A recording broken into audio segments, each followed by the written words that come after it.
গাইবান্ধার সাঘাটা উপজেলার এক কৃষকের জমিতে মানুষের পায়ের হুবহু আকৃতির একটি আলু পাওয়া গেছে। বিরল এই ঘটনাটি এলাকায় ব্যাপক কৌতুক ও চাঞ্চল্যের সৃষ্টি করেছে।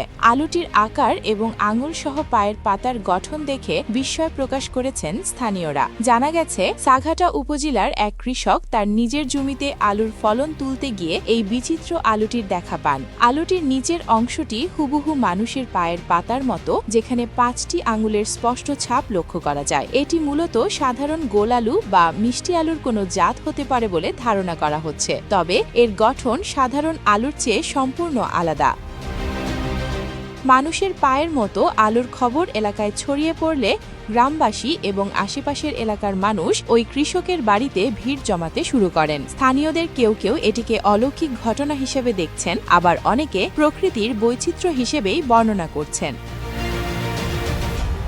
কৃষি বিশেষজ্ঞদের মতে এটি কোনো অলৌকিক বিষয় নয়। মাটির নিচে আলু বড় হওয়ার সময় কোনো শক্ত বাধা, যেমন পাথর বা মাটির কণা পেলে কিংবা হরমোনের পরিবর্তনের কারণে অনেক সময় ফলন এমন বিকৃত বা ভিন্ন আকৃতির হতে পারে। জিনগত ত্রুটির কারণেও মাঝে মাঝে সবজি বা ফলের আকৃতি মানুষের অঙ্গ প্রত্যঙ্গের মতো দেখায়।